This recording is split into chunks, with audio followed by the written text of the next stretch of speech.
Growing up, the factory was just another member of our family, its hum and buzz as familiar as any relative's voice. Dad started it when I was just a toddler, building it from scratch into a name that every local grocery store wanted on their shelves. After he passed, it was up to me and my brother David to keep the wheels turning. "Gina, you ready to step up? This isn't kid stuff," David had said on the day we took over. He was older by just 3 years, but sometimes he acted like a gruff old man. "Yeah, I've been ready," I shot back, more confident than I felt. David had always been the face of the business, dealing with suppliers and buyers, while I was comfortable in the background, handling the team and making sure everyone was where they needed to be. We worked well together, our skills complementing each other. Things at the factory were running smoother than ever, but personal life, that was another story. I wasn't exactly social, preferring quiet evenings at home over parties or networking events. That changed when I met Tom. I remember that night clearly. It was one of those rare occasions I let David drag me to a business mixer. I was nursing a drink at the bar, planning my escape, when Tom sidled up beside me. "You look about as thrilled to be here as I am," he said, flashing a grin that caught me off guard. "I'm just here so my brother stops nagging about my hermit lifestyle," I replied, surprised at my own honesty. Siblings can be like that. "I'm Tom, by the way," he said, extending his hand. "Gina," I shook his hand, his grip confident but not overpowering. Tom was a journalist, writing about the local business scene, which apparently included my family's cookie empire. He was clever, using his charm and wit to weave through topics, from mundane to personal. Before I knew it, I was laughing more freely than I had in months. "You really should let me write a piece on you. The heirs behind the cookies or something like that," Tom joked, or at least I thought he was joking. "Let's not," I said, more sharply than I intended. "I prefer keeping my life out of the papers." "Fair enough," he nodded, not pushing further, which I appreciated. Despite my initial resistance, Tom was persistent.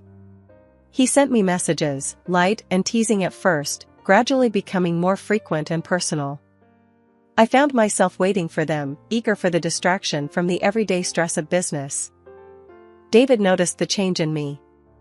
One evening, as we were closing up the office, he cornered me about it. "Who's the guy?" he asked bluntly. "What guy?" I tried to keep my face neutral. "Don't play dumb. You've been smiling at your phone like it's a love letter. Spill it." "It's Tom, the journalist from the mixer. We've been talking," I admitted, bracing for his reaction. David frowned, his protective instincts flaring up. "Just be careful, Gina. Guys like him, they can smell money and opportunity." 6 months later, I was walking down the aisle toward Tom, my heart full of hope for the future. The prenup was David's idea, and though Tom was not thrilled, he signed it. It was just a piece of paper, I told myself, a precaution that we'd never need. I believed in us, in the promise of what we could be together. Life with Tom started like a whirlwind. Suddenly, I was part of a glamorous world, often at arm's length with photographers snapping our pictures as we attended high-profile events. Tom thrived in the spotlight, using every outing as a chance to boost his online presence. One evening, as we were getting ready for another big gala, Tom was fussing more than usual. He held up 2 ties, a silver and a blue one, turning to me. "Which one?" "The silver is flashy, good for photos. But the blue, it pops on camera," he pondered out loud, genuinely torn. "Go with the blue, it suits you better," I said, keeping it simple, my mind more on the comfort of my heels than his tie color. Tom nodded and went with the blue, but not before taking a few selfies in the mirror. He posted them on his blog with the caption, "Which tie? Help me choose." He smiled at his phone as responses flooded in. At these events, I felt out of place. While Tom schmoozed, I often found myself tucked away in a corner, observing the crowd rather than being part of it. He would come over, every so often, to check on me, each time a bit more animated as the wine flowed. "Gina, you should try mingling a bit. People are dying to know more about the woman behind the cookie empire." Tom nudged one night, his speech slightly slurred. I nodded, not wanting to argue. It was his night, after all. As he walked away, I overheard him telling someone about his expansive lifestyle that our marriage had apparently granted him. It irked me how he spun our life together into content for public consumption.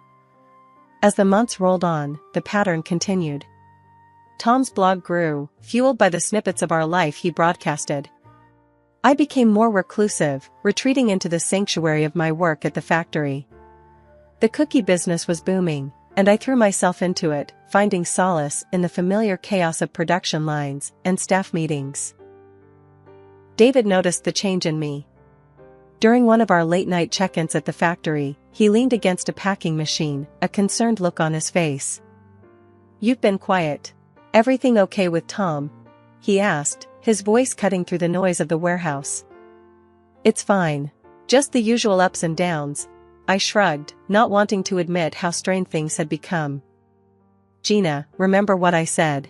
Money changes people. Be careful," David warned, his tone serious. "I know, David. I'm keeping my eyes open," I reassured him, though I felt anything but reassured.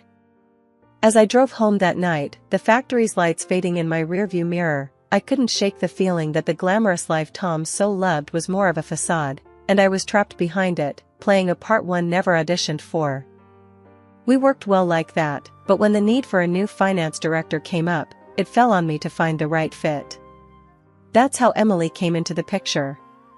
She was sharp and had a knack for numbers that impressed even David, which wasn't easy. Soon enough, she was not just crunching numbers at work, but also a regular at our home during the late-night strategy sessions David and I held.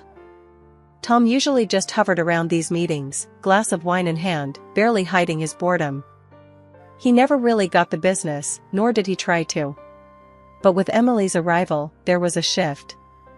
I noticed how his eyes followed her around, lighting up whenever she spoke about financial forecasts or new funding strategies. However, Tom's interest seemed more personal than professional. I brushed it off initially, chalking it up to his usual charm. He always did enjoy charming, intelligent women, and Emily fit that bill. Yet, something in my gut twisted a bit each time I saw them laughing together a little too closely for comfort. One evening, after Emily had left and Tom was in his study supposedly working on an article, I decided to clear the air. "Tom, got a sec?" I leaned on the doorframe of his study, watching him stare at his screen. He glanced up, a little startled. "Sure, what's up?" "It's about Emily. You guys seem to be hitting it off," I said, trying to keep my tone neutral but firm. Tom raised an eyebrow, his fingers pausing over the keyboard. "What do you mean?" "We're just talking shop. You know, business." "Yeah, I get that.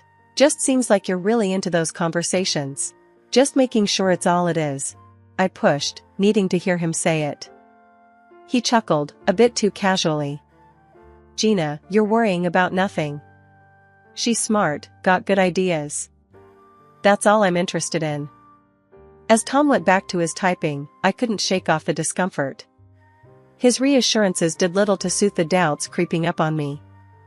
I found myself confiding in David more than ever during our late-night sessions after Emily and the other staff had left.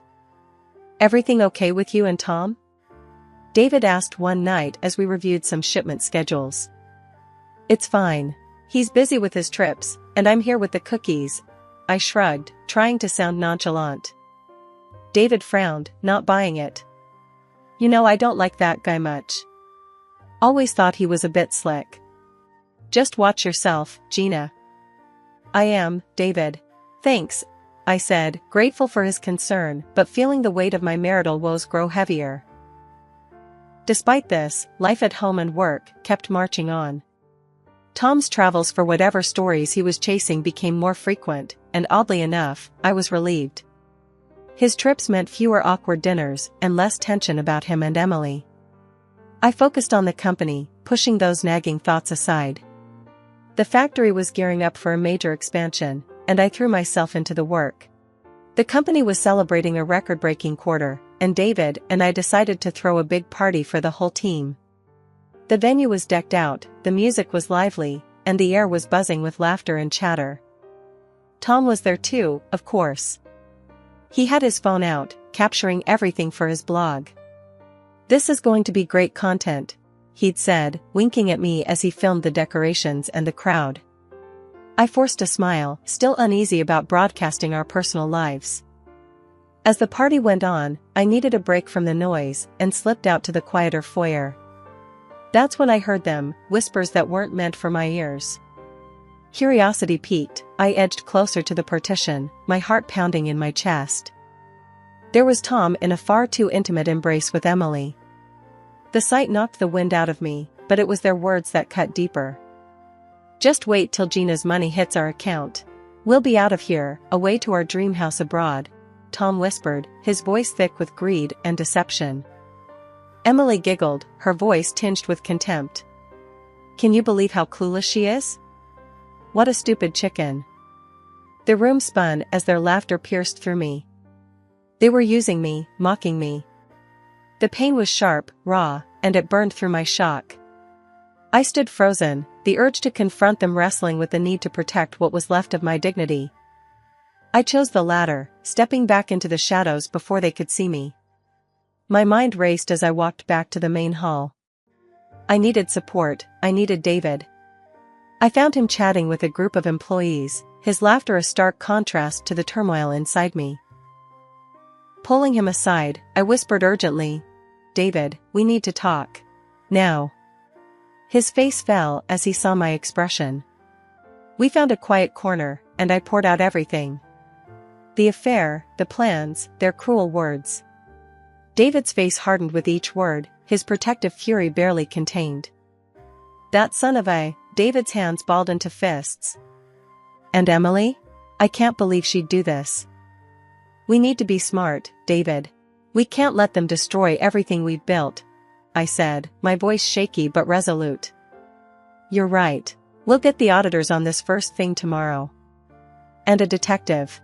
We'll do this quietly, gather all the evidence we need to nail them both," David said, his tone ice cold. The rest of the night was a blur. I went through the motions, smiling and chatting, while inside, a storm raged. Tom came up to me several times, oblivious to the fact that I knew everything. Each time, it took all my strength not to reveal anything. The morning after the party, I was at the office early. David had arranged everything by the time I arrived. "They'll be here in an hour. I've told them it's a routine check, nothing to raise suspicions," he informed me as I stepped into his office. "Good, we can't tip them off." "Not yet," I replied, trying to steady my nerves. The auditors were thorough. They set up in one of the conference rooms with stacks of financial statements, invoices, and bank records. I tried to focus on my work, but my mind kept drifting to the auditors and what they might find. Around mid-afternoon, one of the auditors called us into the conference room. "We need to discuss our preliminary findings," he said, his expression grave. The room felt suddenly too small, the air too tight. "What is it?" David asked, his voice tense. The lead auditor spread out several documents on the table. "We found numerous irregular transactions. Large sums have been transferred to an external account over the past few months. Here, and here." He pointed to the highlighted lines on a bank statement. I felt a chill run down my spine. "Whose account?" I managed to ask, bracing myself for the answer. "It's registered under Thomas Landon," the auditor replied, looking from me to David. My worst fears confirmed, I fought to keep my composure. "What about any links to Emily Rogers?" I asked, my voice barely a whisper. "We're still looking into that, but given the patterns, it's likely we'll find a connection," the auditor answered. The next few days were a blur of meetings with lawyers and more sessions with the auditors. Each new piece of evidence was a stab in the heart, but also a building block towards the fortress of my revenge. I knew I had to be strong, for myself and for our family's company. As the auditors wrapped up their investigation, the private detective David had hired came in with his findings. He laid out photographs and receipts on David's desk, pictures of Tom buying a luxury car and expensive jewelry, not for me but for Emily. And there's more, the detective said grimly. They'd booked tickets to Mexico, 4 months from now. Looks like they plan to drain your accounts and run. David and I exchanged a glance, the final pieces clicking into place. He's also signed a contract with a major media company in Mexico, the detective added. The betrayal was deeper than I had imagined. Not only was Tom stealing from me, but he was also planning a whole new life with Emily, funded by the money he took from my company. Armed with this information, we finalized our plan. Legal and financial traps were set quietly, ensuring that when Tom and Emily tried to make their move, they'd find themselves with nowhere to go. The end of the year was approaching, and it brought with it the perfect opportunity to set my plan into motion. I decided to host a pre-Christmas celebration for the company. It was an annual event, typically a time for cheer and toasts, but this year, it was the stage for my carefully crafted retribution. The venue was a well-known restaurant, beautifully decorated with twinkling lights and festive garlands. Employees milled around, laughing and chatting, completely unaware of the drama about to unfold. Tom arrived, looking as dashing as ever and completely oblivious to my plans. He went straight to work, filming the decorations and guests, broadcasting live to his blog followers. Looking stunning, babe, Tom said, coming over to give me a quick peck on the cheek before returning to his video. Thanks, Tom. Make sure you get good shots, I said, my tone light, masking the storm inside. The evening progressed smoothly, and after dinner, it was time for the main event. I took the stage to give the annual awards to the employees. This was it. My heart was pounding as I called Emily up first. Let's hear it for Emily Rogers, everyone. This year's standout employee, I announced, my voice steady as applause filled the room. Emily beamed as she walked up, clearly pleased by the recognition. I handed her a beautifully wrapped gift box. Open it later, I whispered, and she nodded, oblivious to the trap. After a few more awards, it was Tom's turn. I saved him for last, making sure the cameras were still rolling. And now, for a special recognition. Tom, could you join me up here? I called out, my voice echoing through the room. Tom looked surprised but pleased as he made his way to the stage. What's this about? He whispered, as he joined me under the spotlight. Just a little something to show my appreciation, I said, handing him a similar gift box. Why don't you open it now, for everyone to see? Tom, ever the performer, played up his curiosity for the cameras, tearing into the wrapping paper. The moment the contents were revealed, his face went white. Divorce papers and photos of him with Emily. The room fell silent, all eyes on Tom. His mouth opened and closed, but no words came out. He looked around, desperate, but there was no escape. And Emily, why don't you open your gift now too? I called out, my voice clear and strong. With shaky hands, Emily opened her box, pulling out receipts for the car Tom bought her, along with bank statements detailing the stolen money. Tom, usually so composed and confident, stood frozen. The live cameras, still broadcasting to his blog, captured every moment of his disgrace.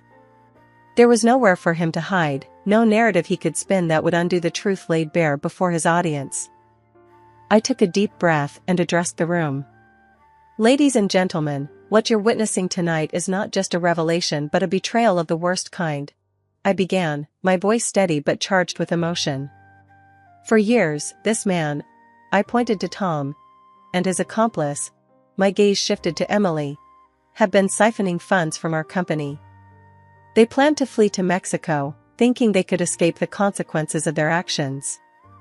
The silence was palpable, the crowd hanging on every word. Tom, regaining some of his wits, blurted out in a desperate attempt to deflect the blame. It was all her idea. She seduced me into doing this. The accusation seemed to snap Emily out of her shock. She stormed onto the stage, her face contorted with rage. You liar! You came to me with the plan. You said we'd be free and rich. She lunged at him, her hands flying as she slapped and scratched, her voice piercing the stunned silence. The scuffle on stage was chaotic, with Tom trying to deflect Emily's blows and defend himself, both verbally and physically. The spectacle was not just being recorded but streamed live, drawing a massive online audience. David came up beside me, placing a reassuring hand on my shoulder. He then stepped forward, his voice booming over the microphone, cutting through the cacophony. "Enough," he shouted. "The police are already on their way. Both of you will face charges for fraud and theft. The evidence is overwhelming, and justice will be served." The police arrived minutes later, their entrance adding to the drama. They separated Emily and Tom, handcuffing them amidst the flash of cameras and the murmur of the shocked employees. This whole ordeal, broadcasted live, was a spectacle no one could have anticipated, drawing viewers from all over. As the police led them away, the room burst into whispers and murmurs, the employees processing the night's shocking events. I stood there, amidst the chaos, feeling a mix of relief and profound sadness. What had started as a festive celebration had turned into a public unveiling of betrayal. The live feed was still running, and I realized the camera was focused on me. Gathering my composure, I addressed the audience directly. "Thank you for your support. Tonight was about bringing the truth to light, no matter how painful. We will rebuild, and we will emerge stronger." The support was immediate and overwhelming. Comments poured in, messages of solidarity and encouragement flooding the live feed. People praised my courage and even suggested I start my own blog to share my side of the story. David squeezed my shoulder. "You did what you had to do, Gina. It's over now." But as I looked around at the remnants of the evening, the decorations that now seemed garish, the empty stage that had just hosted a confrontation, I knew it wasn't over. This was just the end of a chapter. There was much to do, relationships to mend, and a company to heal. I filed for divorce immediately and sued Tom for the financial havoc he'd wreaked through his deceit and fraud. The court ruled in my favor, and Tom was ordered to pay a hefty sum in compensation, money that would help stabilize the company's finances and ensure our employees didn't suffer because of his greed. Emily's fate was sealed in court. She was convicted of embezzlement, had to return all the stolen funds, and lost her financial license. The industry ban was the final nail in her professional coffin. Meanwhile, Tom's life unraveled spectacularly. The Mexican media company he'd planned to escape to terminated his contract when they caught wind of his criminal activities. No one else wanted to touch him, his reputation toxic and his professional network crumbled. His followers abandoned him, disgusted by his actions, forcing him to shut down his blog. One afternoon, as I was reviewing the quarterly performance reports in my office, Tom showed up unannounced. He looked defeated, a shadow of the man he once was. "Gina, I'm so sorry. Can we talk?" His voice was shaky, his eyes not meeting mine. I stood firm, the memories of his betrayal still fresh. "There's nothing to talk about, Tom. You should leave," I said sternly. "Please, Gina. I've lost everything. I just need a chance to explain," he pleaded, taking a step closer. I didn't budge. "You had your chances, Tom. Now, if you'll excuse me, I have a business to run." Without waiting for his response, I called security. "Please escort Mr. Landon out." He was just leaving. Watching him being led away, I felt a chapter firmly closing behind me. I turned back to my desk, where the future lay, a future that was looking brighter each day. David came into my office, having heard about Tom's attempt to see me. "You okay?" he asked, looking concerned. "I'm fine, David. Better than fine, actually," I replied, a genuine smile spreading across my face. "It's over, and I'm ready to move forward." "That's the spirit," David said with a grin. "Speaking of moving forward, how's the blog idea coming along?" I nodded enthusiastically. "Actually, I'm thinking bigger.